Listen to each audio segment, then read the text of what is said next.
பாண்டியன் ஸ்டோரில் என்ன நடக்குதுன்னு பார்க்கலாம் வாங்க. வீடியோவை ஸ்கிப் பண்ணாமல் கடைசி வரைக்கும் பாருங்கள். நம்ம சரவணன் பயங்கர கோவமாக வீட்டுக்கு வராங்க. வீட்டுக்கு வந்ததுமேங்க மயிலை தனியாக ரூமுக்கு கூட்டிகிட்டு வந்து பயங்கரமாக திட்டுறாங்க. ஏய், என்னடி உன் மனசில் அப்படி என்னதான் நினச்சிக்கிட்டு இருக்க? என்ன வீட்டில் உள்ள எல்லார் முன்னாடியும் என்ன கெட்டவனாக்க முயற்சி பண்ணிக்கிட்டு இருக்கியா? ஐயோ மாமா, என்ன மாமா பேசிக்கிட்டு இருக்கீங்க? நான்லாம் அப்படி ட்ரை பண்ணவே இல்லையே அப்படின்னு சொல்லிட்டு இங்கே நம்ம மயில் வந்து நல்லவங்க மாதிரியே நடிக்கிறாங்க. ஏய், இங்கே பாருடி, உன்னுடைய நடிப்பெல்லாம் எனக்கு என்ன நல்லாவே தெரியும். உன்னை பற்றின மொத்த விஷயமும் வீட்டில் உள்ள எல்லாருக்கும் தெரிஞ்சுது அப்படின்னா உன்னை வீட்டை விட்டு கழுத்தை பிடிச்சி வெளியே தள்ளிடுவாங்க. தெரியும்ல, இப்போ வரைக்கும் உன்னுடைய சுயரூபம் என்னன்னு சொல்லிட்டு நான் இப்போ வரைக்கும் சொல்லாமல் இருக்கேன். தெரிஞ்சது அப்படின்னா என் அம்மாவே உன்னை கழுத்தை பிடிச்சி வெளியே தள்ளிடுவாங்கடி அப்படின்னு சொல்லிட்டு எங்கள் சரவணன் பயங்கர கோவமாக பேசிக்கிட்டு இருக்காங்க. ஏன் மாமா இப்படியெல்லாம் பேசிக்கிட்டு இருக்கீங்க? இப்போது நான் என்ன பண்ணிட்டேன்? ஏதோ கல்யாணத்துக்கு முன்னாடி என் அம்மாவும் என் அப்பாவும் கல்யாணம் நல்லபடியாக நடக்கணுன்றதுக்காக ஒரு 2 பொய்யை சொல்லிட்டாங்க. அதுக்கு இப்போ என்னை போட்டு வறுத்து எடுத்துக்கிட்டு இருக்கீங்க மாமா அப்படின்னு சொல்லிட்டு மயில் வந்து அழுக ஆரம்பிச்சிடுறாங்க. இங்கே பாருடி, சும்மா இங்கே அழுது நாடகமெல்லாம் போட்டுக்கிட்டு இருக்காத. சீக்கிரமாகவே உன்னை பற்றின விஷயத்த நான் சொல்ல தான் போகிறேன். நான் எங்கே உன்னை பற்றின விஷயத்த வீட்டில் சொன்னால் என் அப்பா அம்மாவோட மனசு கஷ்டப்படுமோன்னு சொல்லிட்டு தான் நான் யோசிச்சுக்கிட்டு இருக்கேன். மற்றபடி உனக்காகலாம் ஒன்றும் இல்லடி. இங்கே பார், சும்மா என் அப்பா கிட்டேயும் என் அம்மா கிட்டேயும் என்னை பற்றி கம்ப்ளைண்ட் பண்ணிக்கிட்டு இருக்க வேலையெல்லாம் வச்சுக்காத, சரியா? நான் பாட்டுக்கு என் வேலையை பார்த்துக்கிட்டு இருக்கேன். தேவையில்லாமல் என் வழியில் வந்து குறுக்கிட்ட அப்படின்னா நடக்கிறதே வேற. பின் விளைவு ரொம்ப மோசமாக இருக்கும் பார்த்துக்கோ அப்படின்னு சொல்லிட்டு சரவணன் பயங்கரமாக சத்தம் போட்டுக்கிட்டு இருக்காங்க. நம்ம கோமதி நம்ம சரவணன் ரூம் பக்கமாக அப்படியே வராங்க. ரொம்ப சத்தம் போட்டு பேசிக்கிட்டு இருக்கிறத கவனிக்கிறாங்க. ஏதோ சண்டை போல அப்படின்னு சொல்லிட்டு கோமதி, டேய் சரவணா என்னடா பண்ணிக்கிட்டு இருக்க அப்படின்னு சொல்லிட்டு கதவை தட்டிக்கிட்டு இருக்காங்க. நம்ம மயில் இருந்துட்டு, இருங்க உங்களை என்ன பண்ணுறேன்னு பாருங்கள். நான் எந்த தப்பும் பண்ணாமவே என்னை எப்படியெல்லாம் திட்டிக்கிட்டு இருக்கீங்க. ஏதோ 2-3 பொய்யை சொல்லியாச்சு, அதுவும் எப்போவோ சொன்னது. அதுக்காக இப்போ போட்டு என்னை வறுத்து எடுத்துக்கிட்டு இருக்கீங்கள? உங்களுக்கு இருங்க, இப்போவே நான் எல்லா விஷயத்தையும் சொல்லிவிட்டு நான் எங்கள் வீட்டுக்கு போகிறேன் அப்படின்னு சொல்லிட்டு. வேண்டாம் மயில், சும்மா நாடகமெல்லாம் போட்டுக்கிட்டு இருக்காத. அதுக்கப்புறம் எல்லா விஷயத்தையும் சொல்ல வேண்டிய சுச்சுவேஷன் வந்துடும், தெரிஞ்சுக்கோ அப்படின்னு சொல்லிட்டு. உடனே இங்கே நம்ம கோமதி கதவு வந்து அதாவது லாக்கெல்லாம் பண்ணல, உடனே ஓப்பன் பண்ணிவிட்டு உள்ளே வந்துடுறாங்க. டே சரவணா, எதுக்காகடா அந்த மயில் பொண்ணை போட்டு அப்படி கொடுமை பண்ணிக்கிட்டு இருக்க? பெண் பாவம் பொல்லாதுடா. அப்படி அந்த பொண்ணை கொடுமைலாம் பண்ணாதடா. நான் உன்னை அப்படியே வளர்த்தேன், உன்னை நல்ல பிள்ளையாக தானே வளர்த்தேன். ஏண்டா சரவணா இப்படி இருக்க அப்படின்னு சொல்லிட்டு கோமதி ரொம்பவே ஃபீல் பண்ணுறாங்க. உடனே நம்ம சரவணன் இருந்துட்டு, அம்மா நீ நினைக்கிற மாதிரி எதுவும் இல்லைம்மா, நாங்கள் 2 பேரும் சும்மா தான் பேசிக்கிட்டு இருக்கோம் அப்படின்னு சொல்லிட்டு நம்ம சரவணன் வந்து சொல்கிறாங்க. உடனே மயிலோ அழுக ஆரம்பிச்சிடுறாங்க. உடனே கோமதி இருந்துட்டு, ஏம்மா இங்கே பாருமா, எதுக்காகம்மா அழுதுகிட்டு இருக்க அப்படின்னு சொல்லவும், உடனே இங்கே நம்ம மயில் இருந்துட்டு, அத்தை இவங்க பொய் சொல்கிறாங்க, இவங்க டெய்லியும் என்னை திட்டிக்கிட்டே இருக்காங்க. குழந்தைய காரணமாக காட்டி என்னை ஒவ்வொரு நாளும் கஷ்டப்படுத்திக்கிட்டே இருக்காங்க அத்தை. இந்த வீட்டில் இருக்கிறதுக்கு நான் பேசாமல் என் அம்மா வீட்டுக்கே போயிடலாம். ஏன் உயிரோடு இருக்கணும்னு கூட சில டைமில் நான் யோசிச்சிருக்கேன் தெரியுமா அத்தை அப்படின்னு சொல்லவும், இதை கேட்டதுமே அங்கே கோமதியும் பயங்கரமாக ஷாக் ஆகுறாங்க. இங்கே பாருமா மயிலே, அப்படியெல்லாம் பேசாதம்மா. டேய் சரவணா, என்னடா உனக்கு பேய் ஏதாவது பிடிச்சிருக்காடா? எதுக்காகடா அந்த பொண்ணை போட்டு அப்படி படுத்துக்கிட்டு இருக்க? பாவம் மயில் மட்டும்தான் இந்த வீட்டில் உள்ள மொத்த வேலையும் செஞ்சுட்டு கடையிலையும் போய் வேலை பார்க்குறா. நம்ம மனசு கோணாகாமல் நடந்துக்கிறாடா. அப்படிப்பட்ட ஒரு நல்ல பொண்ணை போய் இப்படியெல்லாம் சந்தேகப்பட்டுக்கிட்டு இருக்கேடா. அது மட்டும் இல்லாமல் குழந்தைன்னு சொல்லிட்டு அவளை போட்டு வறுத்து எடுத்து அவ என்னடா பண்ண முடியும்? கடவுள் எப்பப்போ யாருக்கு என்னென்ன கொடுக்கணும்னு சொல்லிட்டு அதெல்லாம் கணக்கு போட்டு வச்சுருப்பாருடா. நம்ம நினச்சதும் கிடைக்கிறதுக்கு நம்ம ஒன்றும் கடவுள் கிடையாது. கடவுளுக்கே நினச்சது உடனே கிடைக்குமான்னு கூட தெரியாது. அதை புரிஞ்சு நடந்துக்கோடா. ஒன்றும் உங்கள் 2 பேருக்கும் வயசு ஆகலை, இன்னும் வயசு நிறைய இருக்குது. நீங்கள் எத்தனை குழந்தை வேணாலும் பெற்றுக்கலாம். போனதெல்லாம் நினச்சி ஃபீல் பண்ணி ஒரு பிரயோஜனம் இல்லை. அதே சமயம் குழந்தை விஷயத்தை பற்றி பேசி மயிலை கஷ்டப்படுத்தாமல் இருடா. அதுக்கப்புறம் நான் என்ன பண்ணணும்னு எனக்கே தெரியாது அவளை நீ கஷ்டப்படுத்திக்கிட்டு இருந்தா அப்படின்னா அப்படின்னு சொல்லிட்டு கோமதி கோவப்படுறாங்க. உடனே இங்கே மயில் இருந்துட்டு, நல்லா சொல்லுங்க அத்தை, இவங்களுக்கு புரியவே மாட்டேங்குது. திரும்பவும் இவங்க இப்படியே பண்ணிக்கிட்டு இருந்தாங்க அப்படின்னா நான் இந்த வீட்டிலே இருக்க மாட்டேன் அத்தை, நான் போயிடுவேன் அப்படின்னு சொல்லிட்டு. உடனே நம்ம சரவணன் பொறுமையை இழந்து, இங்கே பாரடி, நீ ஒன்றும் அப்படி கஷ்டப்பட்டுக்கிட்டு இந்த வீட்டில் இருக்கணுன்றது அவசியமே கிடையாது. உடனே இந்த வீட்டை விட்டு கிளம்புடி அப்படின்னு சொல்லிட்டு சத்தமாக சொல்கிறாங்க. கோமதிக்கு பயங்கரமாக கோவம் வந்து சரவணனை பல்லார்னு ஒரு விடுறாங்க. அம்மா என்னம்மா அப்படின்னு சொல்லிட்டு, டேய் சரவணா, நீ இப்போ என்ன பண்ணிக்கிட்டு இருக்கன்னு உனக்கு தெரியுதா? என்னடா இப்பெல்லாம் பொண்ணு கிடைக்கிறதே பெரும் பாடா இருக்கு.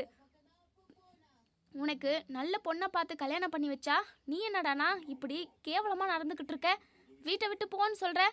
இப்படி தான் நான் உன்னை வளர்த்தனா? இப்படி தான் உனக்கு சொல்லி கொடுத்தேனா நான்? என்னடா பழக்கம் இதெல்லாம் அப்படின்னு சொல்லிட்டு, அம்மா நீங்கள் என்ன ரொம்ப நல்லா தான் வளர்த்துருக்கீங்க. எனக்கு எல்லா நல்ல பழக்கமும் இருக்குது.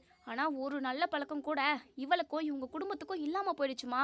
இவ சரியான ஃப்ராடுமா. நான் சொல்கிறத ஒரு நிமிஷம் கேளுமா அப்படின்னு சொல்லிட்டு, டேய் சரவணா எதுவும் பேசாதடா, வாயை மூடுடா அப்படின்னு சொல்லிட்டு உடனே இங்கே நம்ம சரவணன் இருந்துட்டு, அம்மா நான் சொல்ல வரதை கொஞ்சம் கேளுமா. சரி சொல்கிறா. அப்படி என்னதான் சொல்லிடுவேன்? மயில் கெட்டவ, மயில் சரியில்லை, அவள் இந்த வீட்டை விட்டு போகணும், அவள் குழந்தை பெற்றுக்கல அப்படின்னு சொல்லிட்டு இந்த மாதிரி ஒரு கேவலமான காரணத்தை தான் நீ சொல்லுவ அப்படின்னு சொல்லிட்டு கோமதி சொல்லவும், அதெல்லாம் எதுவுமே இல்லைம்மா. மயில் நம்ம நினைக்கிற மாதிரியெல்லாம் இல்லை. அவள் சரியான ஃப்ராடு. நம்ம கிட்ட நிறைய பொய் சொல்லியிருக்காமா அப்படின்னு சொல்லிட்டு, என்னடா சொல்கிற அப்படின்னு சொல்லி கேட்கவும், ஆமாம்மா. ஐயோ முடிஞ்சு நம்ம சொல்லி போச்சு, அவ்வளோதான். மாமா எல்லா உண்மையும் சொல்ல போகிறாங்களே. எப்படியாவது இந்த இதிலேருந்து தப்பிக்கணும். நம்ம இதே வீட்டில் இருக்கணும். நம்ம வீட்டுக்கு போயிட்டோம் அப்படின்னா கண்டிப்பாக நம்ம அம்மா கூட நம்மளை வீட்டில் சேர்த்தவே மாட்டாங்க. சுடர் வாழ்க்கை அது இதுன்னு சொல்லிட்டு வசனமெல்லாம் பேசுவாங்க. நம்ம என்ன நடந்தாலும் இந்த வீட்டை விட்டு மட்டும் போகக்கூடாது. எப்படியோ ஒன்று ஏதாச்சும் ஒன்று சொல்லி சமாளிக்கணும் அப்படின்னு சொல்லிட்டு மயில் வந்து மனசுக்குள்ளேயே நினச்சி ரொம்பவே பதட்டத்துலேயும் மரண பீதியிலையும் இருந்துக்கிட்டு இருக்காங்க. இப்போது சரவணன் ஒவ்வொன்றா சொல்ல ஆரம்பிக்கிறாங்க. இவ படிக்கவே இல்லைம்மா, 12th மட்டும்தான் முடிச்சிருக்கா, அதுவும் பாஸ் கூட ஆகலை, ஃபெயிலு. அது மட்டும் இல்லாமல் என்னை விட இவ 2 வயசு அதிகமா. அதை உண்மையை சொல்லியிருந்தா பரவாயில்ல. இந்த அதாவது குழந்தை விஷயம், படிப்பு விஷயம், வயசு விஷயம்னு சொல்லிட்டு இவ எக்கச்சக்கமான விஷயத்தில் போய் சொல்லியிருக்காமா. இது மட்டுமா இல்லை இன்னும் நிறைய இருக்கான்றது கூட தெரியல. இவ வாயை திறந்தாலே பொய்தாம்மா. அது மட்டும் இல்லாமல் இவளோட அப்பா கடையில் உள்ள மளிகை பொருள் எல்லாமே அவங்க வீட்டுக்கு மாதம் மாதம் எடுத்துகிட்டு போய்கிட்டு இருக்காருமா. அது மட்டும் இல்லாமல் அந்த விஷயம் அப்பா கூட தெரியாது. அதுவும் கூட ஓகே தான். சரி வீட்டுக்கு செலவு எடுத்துகிட்டு போகிறாங்க, கல்லாலூர்ந்து பணத்தையும் திருடுறாங்க. அவங்க அப்பா பணத்தை திருடினதுக்கு பழியை சுமந்துக்கிட்டது பழனி மாமா. இப்படி எக்கச்சக்கமான ஃப்ராடு வேலையை பார்த்துக்கிட்டு இருக்காங்க குடும்பமாக சேர்ந்து. இங்கே பாருமா நான் சொல்கிறதெல்லாம் உண்மை, தயவு செஞ்சு நம்பு அப்படின்னு சொல்லிட்டு இங்கே நம்ம கோமதி வாயடிச்சு போய் நிற்கிறாங்க. சரவணா என்னடா சொல்கிறேன், எனக்கு தலையே சுற்றுற மாதிரி இருக்குது அப்படின்னு சொல்லிட்டு உடனே மயில் இருந்துட்டு, ஐயோ அத்தை நீங்கள் நம்பவே நம்பாதீங்க அத்தை, இவங்க பொய் சொல்கிறாங்க. நான் உங்ககிட்ட முன்னாடியே சொல்லியிருந்தேன்ல, என்னை எப்படியாவது இந்த வீட்டை விட்டு துரத்தணும், என் கூட இருக்கிறதுக்கே அவங்களுக்கு பிடிக்கல அத்தை. இவங்க இப்போ சொன்னது எல்லாமே பொய் அத்தை. நாங்கள் கடையிலேருந்து பணத்தையும் எடுக்க கிடையாது, பொருளையும் எடுத்துகிட்டு போக கிடையாது. அது மட்டும் இல்லாமல் நான் எம்ஏ படிச்சிருக்கேன் அத்தை, எனக்கு நல்ல படிப்பெல்லாம் வரும். அது மட்டும் இல்லாமல் எனக்கு மாமாவோட 2 வயசு சின்ன வயசு தான் அத்தை. இவங்க பார்த்தீங்களா என்னென்னலாம் காரணம் சொல்கிறாங்கன்னு சொல்லிட்டு அப்படின்னு சொல்லிட்டு மயில் உல்ட்டாவா அப்படியே பிளேட்டை மாற்றி போடுறாங்கன்னு கூட சொல்லலாம். சரவணன் மேலேயே எல்லா பழியுமே போடுறாங்க. சரவணன் பயங்கரமாக அதிர்ச்சி ஆகிறாங்க. ஏய் என்னடி இப்படியெல்லாம் போய் சொல்கிற? அப்பப்பா உன்னெல்லாம் சினிமாவில் சேர்த்தி விட்டா எல்லாரை விட பக்காவாக நடிச்சிட்டு வருவடி. சினிமாவக்காரங்களவே மிஞ்சி போயிடுவடி நீ, அந்த அளவுக்கு நடிக்கிற. அம்மா இவ சொல்கிறதெல்லாம் நம்பாதம்மா, நான் சொல்கிறது தாம்மா உண்மை. இவ நம்ம குடும்பத்தவே ஏமாத்திக்கிட்டு இருக்காம்மா. வாயை திறந்தாலே பொய்யுமா, இவ பொண்ணு கிடையாது, பொய்யுமா, பொய்யுமா இவ அப்படின்னு சொல்லிட்டு இங்கே சரவணன் வார்த்தைக்கு வார்த்தை எங்கள் மயிலை வீட்டை விட்டு துரத்தணும், இவ சொல்கிறதெல்லாம் பொய் அப்படின்னு சொல்லிட்டு உண்மையை தான் நம்ம சரவணன் சொல்கிறாங்க. ஆனால் நம்ம கோமதி வந்து ஏற்றுக்கிறது கிடையாது. டே சரவணா என்னடா இதெல்லாம், நீ எதுக்காக இப்படியெல்லாம் பேசிக்கிட்டு இருக்குன்னு எனக்கு நல்லாவே தெரியுது. உனக்கு மயில் கூட ஒன்று சேர்ந்து வாழ்கிறதுக்கு கொஞ்ச நாளாக பிடிக்கல, என்னமோ ஒரு மனக்கசப்பு, ஏதோ ஒரு கோவத்தில் இப்படிலாம் பேசிக்கிட்டு இருக்க சரவணா. கொஞ்ச நாள் ஆகட்டும், இதெல்லாம் சரியாயிடும். அப்பா ஈவினிங் வரட்டும், அதுக்கப்புறம் நம்ம பேசி ஒரு முடிவு எடுக்கலாம். நீ பாட்டுக்கு மயில் மேலே கண்டது போனதெல்லாம் சொல்லிக்கிட்டு இருக்காதுடா. பாவம் அந்த பொண்ணு எத்தனை கஷ்டத்தை தான் தாங்கும். எதுக்காகடா இப்படி இருக்க சரவணா? கொஞ்ச நாள் நல்லா தானே இருந்தேன், என்னடா ஆச்சு உனக்கு அப்படின்னு சொல்லிட்டு இங்கே நம்ம கோமதி வந்து சொல்கிறாங்க. இங்கே பாருமா மயில், நீ வாம்மா, நீ அவன் பக்கத்தில் இருந்தால் உன்னை சண்டை போட்டுக்கிட்டே தான் இருப்பான், நீ வா அப்படின்னு சொல்லிட்டு மயிலை வந்து கூட்டிகிட்டு போயிடுறாங்க. இங்கே சரவணனுக்கு தலையே பிச்சுக்குது. ஐயோ இந்த மயில் விட்டா குடும்பத்தில் உள்ள எல்லாரையுமே அவ்வளோதான் நம்ப வைப்பா போலவே, நம்ம மேலே இருக்கிற இல்லாத எல்லா பழியுமே போட்டுருவா போல. எப்படி இதை நம்ம ப்ரூவ் பண்ணுறது? அதான் ஆதார் கார்டு இருக்குது இல்லை நம்மக்கிட்ட, அது ஒன்று. இன்னொன்று படிப்பு விஷயத்தை எப்படி நம்ம ப்ரூவ் பண்ணுறது? சரி எல்லாமே நம்ம ஆதாரபூர்வமாக அப்பா கிட்டேயும் அம்மா கிட்டேயும் குடும்பத்தில் உள்ள எல்லார்கிட்டையுமே காட்டி அந்த மயிலை வீட்டை விட்டு துரத்தணும். அவள் இங்கே இருந்தா அப்படின்னா இந்த வீடே உருப்படாது அப்படின்னு சொல்லிட்டு சரவணன் வந்து நினைக்கிறாங்க. இன்னொரு சைடு நம்ம மீனா ஆஃபீஸில் வேலை பார்த்துக்கிட்டு இருக்காங்க. வேலை பார்த்துக்கிட்டு இருக்கப்பவே ஒரு புக்ஸ் எடுக்கலான்னு சொல்லிட்டு லைப்ரரிக்கு போகிறாங்க. புக்ஸை எடுத்து ஓப்பன் பண்ணி படிக்கலான்னு நினைக்கிறாங்க. அப்படியே மயங்கி கீழே விழுந்துடுறாங்க. பக்கத்தில் ஆஃபீஸில் வேலை செய்கிறவங்க எல்லாருமே பார்த்துட்டு எல்லாருமே தண்ணி தெளித்து அதுக்கப்புறம் மீனாவை எந்திரிச்சு உட்கார வைக்கிறாங்க. அவங்க ஃப்ரெண்டுங்கெல்லாம் இருந்துட்டு, என்னாச்சு மீனா, ஏன் திடீர்னு மயங்கி விழுந்துட்ட, என்னாச்சு உனக்கு, நீ சாப்பிட்டியே இல்லையா காலையில் அப்படின்னு சொல்லிட்டு. சாப்பிட்டேன்க்கா, ஆனால் என்னாச்சுன்னே தெரியல, எனக்கே ஒரு மாதிரி கேராக இருந்த மாதிரி இருந்துச்சு, எப்படி விழுந்தேன்னு தெரியல, மயக்கம் போட்டு விழுந்துட்டுருக்கேன். அது மட்டும் இல்லாமல் ஒரு 2-3 நாளாகவே எனக்கு ஒரே மாதிரி தலை சுத்தலாக இருக்குது, அதுக்கப்புறம் வாமிட்டிங்காக இருக்குது. வாமிட் வரதில்ல, ஆனால் வர மாதிரி கொமட்டலாக இருக்குது, இப்படி நிறைய சிம்டம்ஸ் எனக்கு தெரியுதுக்கா அப்படின்னு சொல்லிட்டு அவங்க ஆஃபீஸில் வேலை செய்கிறவங்க கிட்ட சொல்கிறாங்க. அந்த அக்கா இருந்துட்டு, சரி மீனா, வா நம்ம ஹாஸ்பிட்டல் போவோம் அப்படின்னு சொல்லிட்டு, வேண்டாம் வேண்டாம் அதெல்லாம் ஒன்றும் வேண்டாம், இதெல்லாம் சும்மா சிம்பிளான மயக்கம் தான், இதுக்காகலாம் ஹாஸ்பிட்டலுக்கு யாராவது போவாங்களா, எல்லாம் சரியாயிடும் அப்படின்னு சொல்லிட்டு நம்ம மீனா சொல்கிறாங்க. அதுக்கப்புறம் மீனா அதாவது ஆஃபீஸ் வேலையெல்லாம் முடிஞ்சுட்டு வீட்டுக்கு போகிறாங்க. வீட்டுக்கு போயிட்டுமே இங்கே நம்ம செந்தில் இருந்துட்டு, மீனா ஏதாவது சமைச்சு கொடுப்பியா, நீ சொன்ன மாதிரி நான் அத்தனை காய்கறியும் பழங்களும் அதுக்கப்புறம் சமைக்க தேவையான பொருள் எல்லாமே வாங்கிட்டு வந்துட்டேன், எனக்கு சமைச்சு வாய்க்கு ருசியாக போடு மீனா, ப்ளீஸ் மீனா அப்படின்னு சொல்லிட்டு. ஏங்க எனக்கே டயர்டாக இருக்குங்க, என்னால் சமைக்க முடியாது. என்ன மீனா எப்போவுமே இதே சொல்கிற, நீ தானே சொன்ன எல்லாத்தையும் வாங்கிட்டு வந்து கொடுத்தா நீயே சமைச்சு கொடுக்குறேன்னு சொல்லிட்டு, இப்போ என்னடா சமைக்க மாட்டேன்னு சொல்லிக்கிட்டு இருக்க. ஏங்க என்னால் உண்மையாகவே முடியலைங்க அப்படின்னு சொல்லிட்டு. முடியலனாலும் பரவாயில்ல எனக்கு சமைச்சு கொடு அப்படின்னு சொல்லிட்டு. உடனே மீனா என்னால் முடியாதுங்க போங்க அப்படின்னு சொல்லிட்டு சொல்கிறாங்க. இங்கே நம்ம செந்திலுக்கு பயங்கரமாக கோவமாக இருக்குது. 2 பேரும் மாற்றி மாற்றி பேசிக்கிட்டே இருக்காங்க. பேசிக்கிட்ட இருக்கிற நேரத்துலேயே நம்ம மீனாவுக்கு ஒரு மாதிரி மயக்கம் வர மாதிரி இருக்குது. அப்படியே மயங்கி கீழே விழுந்துடுறாங்க. செந்தில் ரொம்பவே பதட்டப்படுறாங்க. மீனா என்னடி ஆச்சு, பேசி பேசியே உன்னை மயக்கம் போட வச்சுட்டுனா, ஐயோ கடவுளே நான் இப்போ என்ன பண்ணுவேன் அப்படின்னு சொல்லிட்டு நம்ம மீனாவை தூக்கிக்கிட்டு பக்கத்தில் உள்ள ஹாஸ்பிட்டலுக்கு கூட்டிகிட்டு போகிறாங்க. அங்கே லேடி டாக்டர் தான் இருக்காங்க. நம்ம மீனாவை செக் பண்ணி பார்த்துட்டு, கவலைப்படாதீங்க இன்னும் கொஞ்ச நேரத்தில் மயக்கம் தெளிஞ்சிரும், இவங்களுக்கு நிறைய ப்ரெஷர் ஆகிருக்காங்க, அது மட்டும் இல்லாமல் நல்ல விஷயந்தான், நீங்கள் அப்பாவாக போகிறீங்க, அவங்க அம்மாவாக போகிறாங்க, அவங்க ப்ரெக்னெண்ட்டாக இருக்காங்க அப்படின்னு சொல்லிட்டு டாக்டர் சொல்கிறாங்க. இதை கேட்ட நம்ம செந்தில் பயங்கரமாக சந்தோஷப்படுறாங்க. என்னங்க மேடம் சொல்கிறீங்க அப்படின்னு சொல்லிட்டு. ஆமாங்க சார், அவங்க ப்ரெக்னெண்ட்டாக தான் இருக்காங்க, அதனால தான் மயக்கம் வந்திருக்கு, அது மட்டும் இல்லாமல் இனிமேல் அவங்க நல்லா சாப்பிடணும், கேர் எடுத்து பார்த்துக்கணும், நிறைய வேலை செய்யக்கூடாது, நீங்கள் அவங்கள நல்லா கேர் பண்ணிக்கோங்க பார்த்துக்கோங்க அப்படின்னு சொல்லிட்டு டேப்லெட்லாம் எழுதி கொடுக்குறாங்க. அதுக்கப்புறம் 3 மாதத்துக்கு அட்டை போட வேண்டியதாக இருக்கும், நீங்கள் வந்து அதை போட்டுட்டு போயிடுங்க ஓகேங்களா அப்படின்னு சொல்லிட்டு அனுப்புகிறாங்க. எங்கள் மீனாவுமே ஏங்க அதாவது மயக்கம் தெளிஞ்சு எந்திரிச்சு வராங்க. ஏங்க எதுக்காக நம்ம ஹாஸ்பிட்டல் வந்திருக்கோம் அப்படின்னு சொல்லிட்டு. மீனா உனக்காக தான் நடி அப்படின்னு சொல்லிட்டு. எனக்காகவா, எனக்கு என்ன ஆச்சு அப்படின்னு சொல்லி கேட்குறாங்க. நீ மயங்கி விழுந்துட்ட, நீயும் நானும் சாப்பாடு செய்கிறத பற்றி பேசிக்கிட்டு இருந்து மாற்றி மாற்றி பேசி மயக்கம் போட்டு விழுந்துட்ட, எனக்கு கையும் ஒல்ல காலும் ஒல்ல, என்ன பண்ணுறதுனே தெரியல, ரொம்பவே பயந்துட்டேன் மீனா. அதுக்கப்புறம் ஹாஸ்பிட்டல் கூட்டிகிட்டு வந்தேன். ஹாஸ்பிட்டல் கூட்டிகிட்டு வந்தால் அவங்க ஒரு நல்ல விஷயத்த சொன்னாங்க. என்னங்க நீங்கள், நான் மயக்கம் போட்டு விழுந்துட்டேன்னு சொல்கிறீங்க, அது நல்ல விஷயமா உங்களுக்கு அப்படின்னு சொல்லிட்டு. மீனா அது இல்லடி, உனக்கு எப்போவுமே குறும்பு பேச்சு தானடி அப்படின்னு சொல்லிட்டு, கல்லிடி நீ அப்படின்னு சொல்லி கன்னத்தை கிள்ளி முத்தம் கொடுக்குறாங்க. ஏங்க டாக்டர் என்னங்க சொன்னாங்க, எதனால் நான் மயக்கம் போட்டு விழுந்தேன் அப்படின்னு சொல்லிட்டு மீனா கேட்குறாங்க. நம்ம செந்திலோ, மீனா நான் அப்பாவாக போகிறேன் மீனா அப்படின்னு சொல்லிட்டு. ஏங்க எப்படிங்க நீங்கள் அப்பாவாக முடியும் அப்படின்னு சொல்லிட்டு. ஏன் மீனா, ஏன் உனக்கு இவ்வளோ இது, நீ அம்மாவானா தானே, அதாவது நீ ப்ரெக்னெண்ட்டாக இருந்தால் தானே நான் அப்பாவாக முடியும், உங்கள் வயிற்றுல நம்ம குட்டி குழந்தை குட்டி பாப்பா வளர்ந்துக்கிட்டு இருக்கு அப்படின்னு சொல்கிறாங்க. இதை கேட்டதுமே நம்ம மீனாவுக்கு ஒரு மாதிரி சந்தோஷமாக இருக்குது. ஏங்க சூப்பராக இருக்குங்க நீங்கள் சொல்கிறத கேட்குறதுக்கு. அப்போது நமக்கு குட்டி பாப்பா வரப்போகுதாங்க, நம்ம இனிமேல் அதுக்காக வாழணும்ல. உண்மையாகவே குட்டி பாப்பா வந்தால் ரொம்ப சூப்பராக இருக்குங்க, நமக்கு டைம் போகிறதே தெரியாது. அது மட்டும் இல்லாமல் அத்தை நம்ம பாப்பாவை ரொம்ப அழகாக வளர்த்து கொடுத்துருவாங்க அப்படின்னு சொல்லிட்டு. உடனே செந்திலோட முகமே மாறிடுது.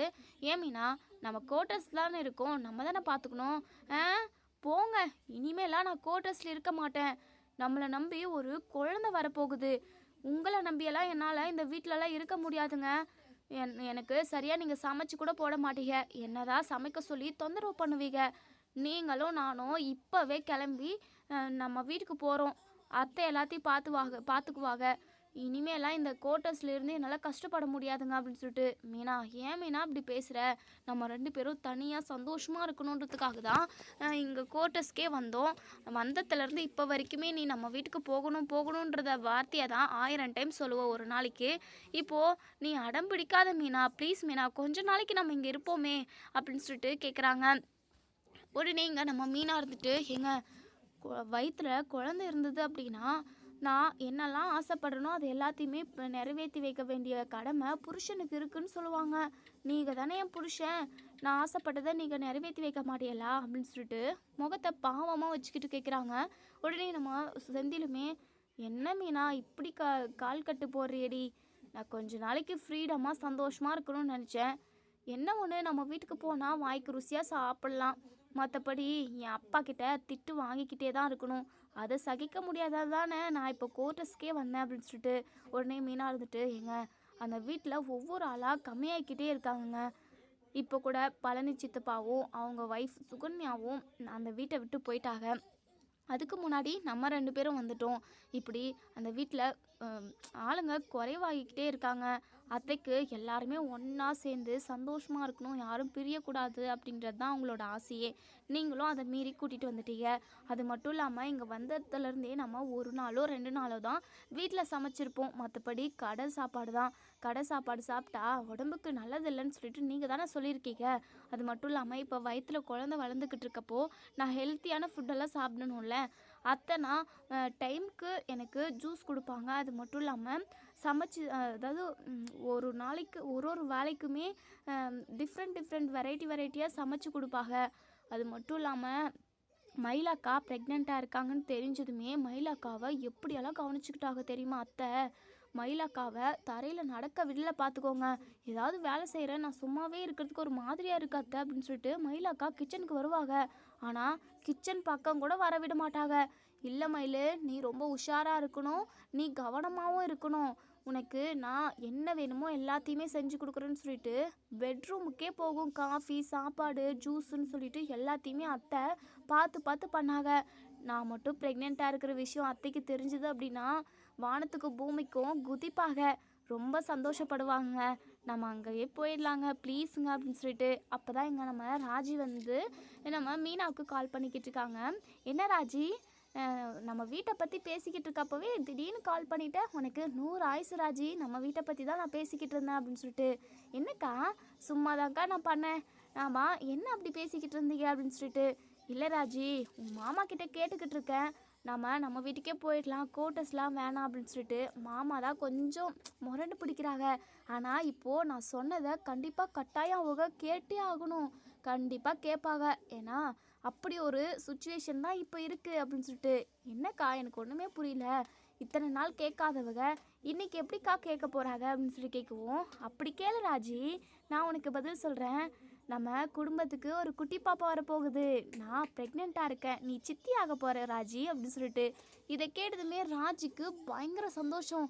அக்கா, என்னக்கா சொல்கிறீங்க, உண்மையாவா சொல்கிறீங்க? ஆமாம் ராஜி, நான் என்ன பொய்யா சொல்ல போகிறேன், உண்மையாகவே நான் ப்ரெக்னெண்ட்டாக இருக்கேன் அப்படின்னு சொல்கிறாங்க. இதை கேட்டு நம்ம ராஜி பயங்கரமாக சந்தோஷப்படுறாங்க. அக்கா, எனக்கு இப்போவே உங்களை பார்க்கணும்க்கா, ப்ளீஸ்க்கா, எங்கேக்கா இருக்கீங்க அப்படின்னு சொல்லிட்டு. இப்போ தான் ஹாஸ்பிட்டல் போயிட்டு கோட்டஸ்க்கு போய்கிட்டு இருக்கோம். கோட்டஸ்க்கு போன உடனே ட்ரெஸ்ஸு இருக்கிற ஒரு 2-3 ட்ரெஸ் தான் நான் அங்கேருந்து எடுத்துகிட்டு வந்திருப்பேன், அது எல்லாத்தையுமே மூட்டை கட்டிக்கிட்டு நம்ம வீட்டுக்கு தான் வரப்போகிறோம் ராஜி. இனிமேல் நம்ம எல்லாருமே ஒன்றா இருக்கலாம், சந்தோஷமாக ஜாலியாக, ஓகேவா அப்படின்னு சொல்லிட்டு நம்ம மீனா வந்து ரொம்பவே சந்தோஷமாக பேசிக்கிட்டு இருக்காங்க. செந்தில் மீனாவோட முகத்தவே குருன்னு பார்த்துக்கிட்டு இருக்காங்க. இவன் நினச்சது தான் எல்லாமே நடக்குது, வேறு என்ன பண்ண முடியும், வயிற்றில் வர குழந்தைய வச்சுக்கிட்டு இருக்கா. இந்த டைமில் அவள் சொல்கிறத தான் கேட்டாகணும்.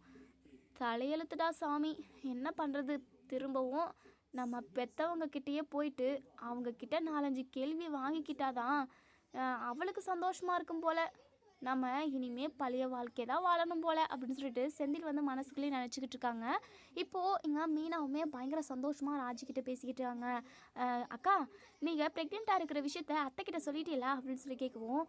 இல்லை ராஜி, இன்னும் சொல்லலை, நான் சொன்னேன் அப்படின்னா அத்தை பயங்கரமாக சந்தோஷமாயிடுவாங்க, வீட்டில் நடக்கிற எல்லா பிரச்சனையுமே மறந்துட்டு அத்தை குஷி ஆகிடுவாங்க ராஜி அப்படின்னு சொல்லிட்டு.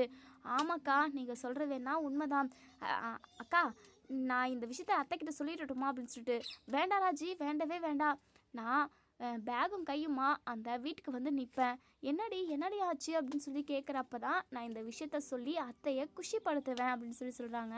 சரிக்கா, ஓகேக்கா, உங்களுக்காக நான் வெயிட் பண்ணிக்கிட்டு இருப்பேன், சீக்கிரமாக வாங்கக்கா அப்படின்னு சொல்லிட்டு. அதுக்கப்புறம் இங்கே நம்ம மீனாவும் செந்திலும் அப்படியே குவார்ட்டர்ஸ்க்கு போயிடுறாங்க. நம்ம செந்தில்கிட்ட மீனா கேட்குறாங்க, ஏங்க உங்களுக்கு ஓகே தானே, ப்ளீஸுங்க, நமக்கு குழந்த பிறந்ததுக்கப்புறம் வேணால் ஒரு கொஞ்ச நாள் அது நல்லா வளர்ந்ததுக்கப்புறம் வேணால் நம்ம குவார்ட்டர்ஸ்க்கு வந்துடலாம் அப்படின்னு சொல்லிட்டு. என்னமோ பண்ணு மீனா, நீ வேற ப்ரெக்னென்ட் ஆகிட்ட, இந்த டைமில் நீ சொல்கிறத நான் செஞ்சு தானே ஆகணும். வயிற்றில் குழந்தை இருக்கிறப்போ நீ ஆசைப்பட்டது எல்லாத்தையுமே நான் செஞ்சு தான் ஆகணும். அப்படி இல்லைனா ஏதோ ஒரு ப்ராப்ளம்னு சொல்லுவாங்க, அது எனக்கு சரியாக தெரியல. இங்கே பாரு மீனா, அதுக்குன்னு கணத்து போனதெல்லாம் ஆசைப்பட போகிற மீனா, என்னால் செய்ய முடியாதது கூட இருக்கலாம்ல. கோர்ட்டஸ்லேருந்து வீட்டுக்கு போகணும், அது என்னால் செய்ய முடிஞ்ச காரியம். மற்றது என்னால் முடியாது ஏதாச்சும் ஆசைப்பட்டுற போகிறேன் அப்படின்னு சொல்லிட்டு. ஏங்க மற்றபடி நான் எதுவுமே ஆசைப்பட மாட்டேங்க. ஏன்னா அத்தா கிட்ட மட்டும் கூட்டிகிட்டு போய் விட்டுருங்க, அது மட்டும் போதும். வேறு எதுவுமே உங்களை கேட்டு டார்ச்சரே பண்ண மாட்டேங்க அப்படின்னு சொல்லிட்டு மீனா பயங்கர ஹாப்பியாக இருக்காங்க. அதுக்கப்புறம் மூட்டை முடிச்செல்லாம் கட்டிக்கிட்டு பேகும் கையுமா இங்கே பாண்டியன் வீட்டில் போய் நிற்கிறாங்க. இங்கே நம்ம கோமதி வந்து யதார்த்தமாக வெளியே வந்து வராங்க. இங்கே மீனாவையும் செந்திலையும் பார்த்த கோமதி ரொம்பவே பதட்டப்படுறாங்க. மீனா, என்னடி ஆச்சு, பேகும் கையுமா வந்திருக்க அப்படின்னு சொல்லிட்டு. ஏன் பேகும் கையுமா நம்ம வீட்டுக்கு வரக்கூடாதா? இனிமேல் குவார்ட்டர்ஸ்லலாம் நாங்கள் இருக்க மாட்டோம், நம்ம வீட்டில் தான் இருக்க போகிறோம். உடனே நம்ம கோமதி முகத்தில் அவ்வளோ ஒரு சந்தோஷம், 32 பல்லும் அப்படியே தெரியுது. அத்தை, என்ன இப்படி சிரிக்கிறீங்க அப்படின்னு சொல்லிட்டு. பின்ன சந்தோஷமாக இருக்காதா மீனா? நீங்களும் செந்திலும் நம்ம வீட்டுக்கே வந்துடணும்னு சொல்லிட்டு நான் டெய்லியும் கடவுளை கும்பிட்டுக்கிட்டே இருப்பேன். என்னுடைய வேண்டுதல் பழிச்சிருச்சு. உண்மையாகவே அந்த கடவுளுக்கு சக்தி இருக்கு மீனா அப்படின்னு சொல்லிட்டு. சரிங்க அத்தை, இதை விட உங்களுக்கு ஒரு பெரிய சர்ப்ரைஸ் வச்சிட்ருக்கேன் அத்தை. நான் உள்ளே வந்து சொல்லவா அப்படின்னு சொல்லிட்டு. வா மீனா, வா அப்படின்னு சொல்லிட்டு கூட்டிகிட்டு போகிறாங்க. இப்போது பாண்டியன், ராஜி, கதிர், அதுக்கப்புறம் மயிலுன்ட்டு வீட்டில் உள்ள ஒட்டுமொத்த ஃபேமிலியுமே உள்ளதாக இருக்காங்க. அரசியுமே எங்கள் மீனா வந்ததுமே அண்ணி அப்படின்னு சொல்லிட்டு வந்து கட்டி பிடிச்சிக்கிறாங்க. எப்படி அரசி இருக்க, காலேஜில் எப்படி போய்கிட்டு இருக்கு, ஜாலியாக இருக்கா அப்படின்னு சொல்லி கேட்கவும், சூப்பராக இருக்குது அண்ணி, ரொம்ப ஜாலியாக நான் என்ஜாய் பண்ணுறேன், ஜாலியாக படிக்கிறேன், காலேஜுக்கு போகிறேன், இப்படி என் லைஃப் சூப்பராக தான் போய்கிட்டு இருக்க அண்ணி அப்படின்னு சொல்லிட்டு சொல்கிறாங்க. உடனே நம்ம பாண்டியனுமே, என்னப்பா மீனா, நல்லா இருக்கியாப்பா அப்படின்னு சொல்லிட்டு. நான் ரொம்ப நல்லா இருக்கேன் மாமா, இந்த வீட்டுக்கு வந்துட்டுல இனி இன்னும் சிறப்பாக இருக்கும் மாமா அப்படின்னு சொல்லிட்டு. சரிப்பா அப்படின்னு சொல்லிட்டு நம்ம பாண்டியனுமே சிரிக்கிறாங்க. அதுக்கப்புறம் நம்ம கோமதி இருந்துட்டு, என்ன மீனா, ஏதோ பெரிய சர்ப்ரைஸ் இருக்குன்னு சொன்னேன், என்னன்னு சொன்னேன்னா கொஞ்சம் என்னன்னு தெரிஞ்சுக்கிட்டு நாங்களும் சந்தோஷப்படுவோம்ல அப்படின்னு சொல்லிட்டு. சொல்கிறேன் ஏங்க இந்த பேக்கை பிடிங்க. உடனே நம்ம செந்தில் வந்து மீனாவோட முகத்தை பார்க்குறாங்க. குடு அப்படின்னு சொல்லிட்டு வாங்கி வச்சுக்கிறாங்க. உடனே கோமதி இருந்துட்டு, டேய் செந்தில், ஏன்டா நீ முகத்தை திருப்பி வச்சுக்கிட்டு இருக்க அப்படின்னு சொல்லிட்டு. அத்தை, அதெல்லாம் நீங்கள் கண்டுக்காதீங்க அத்தை, எல்லாம் போக போக சரியாயிடும் அப்படின்னு சொல்லிட்டு மீனா சொல்கிறாங்க. சரிடி, அந்த சர்ப்ரைஸை சொல்லுடி அப்படின்னு சொல்லிட்டு. அத்தை, உங்களை பாட்டின்னு கூப்பிட்றதுக்கு ஒரு குட்டி குழந்தை வரப்போகுது அப்படின்னு சொல்லிட்டு. எங்க வெளியே இருக்கா அப்படின்னு சொல்லி கேட்குறாங்க. அத்தை, என்னத்தை கலாய்க்கிறீங்களா அப்படின்னு சொல்லிட்டு. இல்லடி, ஏதோ குட்டி குழந்தை வரப்போகுதுன்னு சொன்னேன்ல, அதான் வெளியிலேருந்து வந்துக்கிட்டு இருக்கான்னு கேட்டேன். அத்தை, உங்களுக்கு ரொம்ப குசும்பு தான் அத்தை, நான் அம்மாவாக போகிறேன், உங்கள் பையன் அப்பாவாக போகிறாரு, இந்த குடும்பத்துக்கு ஒரு வாரிசு வரப்போகுது அத்தை. என்னடி சொல்கிற மீனா? அத்தை, குழந்தை பிறக்க போகுதுன்னு சொல்கிறேன். ஐயோ மீனா, எனக்கு கையும் ஒல்ல காலும் ஒல்லடி, ஐயோ என்னடி சொல்கிற அப்படின்னு சொல்லிட்டு மீனாவை வந்து கட்டி பிடிச்சிக்கிறாங்க. மீனா, ரொம்ப சந்தோஷமான விஷயத்த சொல்லியிருக்க. மயிலு, போயிட்டு சர்க்கரை எட்டுமா. வேணாம் மயிலு, நீ வேணாம், இது அரசி நீ போமா, நீ போயிட்டு சர்க்கரை கொண்டு வா அப்படின்னு சொல்லிட்டு. உடனேங்க நம்ம மீனா இருந்துட்டு, ஏன் அத்தை, ஏன் மயிலக்காவை சர்க்கரை கொண்டு வர வேண்டான்னு சொன்னீங்க? இல்லை, ஏற்கனவே அவளுக்கு குழந்தை நின்று இல்லைன்னு ஆகிப்போச்சு, அவள் கையால் சர்க்கரையை உனக்கு போட்டு உனக்கும் ஏதாச்சும் ஆயிடுச்சு அப்படின்னா அதான் எனக்கு கொஞ்சம் பயமாக இருக்குது. என்னத்தை? மயில் ஒரு மாதிரி கஷ்டப்படுறாங்க, முகமே மாறிடுது, ரொம்பவே ஃபீல் பண்ணுறாங்க. இப்போது மயில் வந்து அவங்க ரூமுக்கு போயிடுறாங்க. மீனா இருந்துட்டு, என்னத்தை அக்காவோட மனசை இப்படி காயப்படுத்திட்டீங்களே. என்ன மீனா, நான் உண்மையை தானே சொன்னேன். அரசி, ராஜி, நீங்கள் 2 பேரில் யாருன்னா ஒருத்தர் போயிட்டு சர்க்கரையை கொண்டு வாங்க போங்க அப்படின்னு சொல்லிட்டு. இதோ கொண்டு வரேன்னு சொல்லிட்டு ராஜி போயிட்டு சர்க்கரை எடுத்துகிட்டு வராங்க. நம்ம மீனாவோட வாய்க்குள்ளே சர்க்கரை எடுத்து போடுறாங்க. இந்த சர்க்கரை மாதிரி இனிப்பாக நம்ம வீட்டில் எப்போவுமே சந்தோஷம் நிரப்பி இருக்கணும் அப்படின்னு சொல்லி சொல்கிறாங்க. இப்போ எல்லாருமே குடும்பமாக ரொம்ப சந்தோஷமாக இருக்காங்க. மயில் ரூம்குள்ளே பயங்கரமாக அழுதுகிட்டு இருக்காங்க. கடவுளே, நான் மட்டும் உனக்கு என்னதான் பாவம் பண்ணேன்? எதுக்காக என் வாழ்க்கையை மட்டும் இப்படி சோதிச்சுக்கிட்டு இருக்க? எனக்குன்னு ஒரு குழந்தைய கொடுக்குறேன்னு சொன்னேன். அது எனக்கும் உனக்கும் மட்டும் தான் தெரியும் அது உண்மைன்னு சொல்லிட்டு நீ தானே எனக்கு அந்த குழந்தை இருக்கிறத காட்டி கொடுத்த. அந்த கிட்டில் 2 கோடு வந்துச்சு. அது உனக்கும் தெரியும்ல அது உண்மைதான்ட்டு. ஆனால் அதுலேயுமே நான் பொய் சொல்லிட்டேன்னு சொல்லிட்டு மாமா நினச்சிக்கிட்டு இருக்காங்க. அதுக்கப்புறம் ஹாஸ்பிட்டலுக்கு போனால் டாக்டருமே 100ல் ஒருத்தவங்களுக்கு இப்படி தான் நடக்கும், நீங்கள் ப்ரெக்னெண்ட்டாக இல்லைன்னு சொல்லிட்டு என்னை கஷ்டப்படுத்திட்டாங்க. இப்போது அந்த விஷயம் இப்போ வரைக்குமே என்னை காயப்படுத்திக்கிட்டே தான் இருக்குது. அத்தை கூட பார்த்தீங்களா எப்படியெல்லாம் பேசுகிறாங்கன்னு சொல்லிட்டு. நான் இனிமேல் உயிரோடு இருந்து என்ன பிரயோஜனம் அப்படின்னு சொல்லிட்டு இங்கே நம்ம மயில் வந்து ரொம்பவே ஃபீல் பண்ணுறாங்க. உடனே இங்கே நம்ம சரவணன் அப்போ தான் உள்ள ரூம்குள்ளே வராங்க. நம்ம மயில் வந்து கண்ணை தொடச்சிக்கிட்டு சைலண்ட்டாக நின்றுக்கிட்டு இருக்காங்க. இதோட இந்த ரிவ்யூ முடியுது. இதுக்கப்புறம் என்ன நடக்கும் சொல்லி வெயிட் பண்ணி பார்ப்போம் ஃப்ரெண்ட்ஸ். வீடியோ பிடிச்சிருந்தா லைக் பண்ணி கமெண்ட் பண்ணி தெரிவிங்க. நம்ம மீனா ப்ரெக்னென்ட் ஆனது யாருக்கெல்லாம் ரொம்ப பிடிச்சிருக்கோ அவங்க எல்லாருமே இந்த வீடியோக்குள்ளே கமெண்ட் பண்ணி தெரிவிங்க. தேங்க்யூ.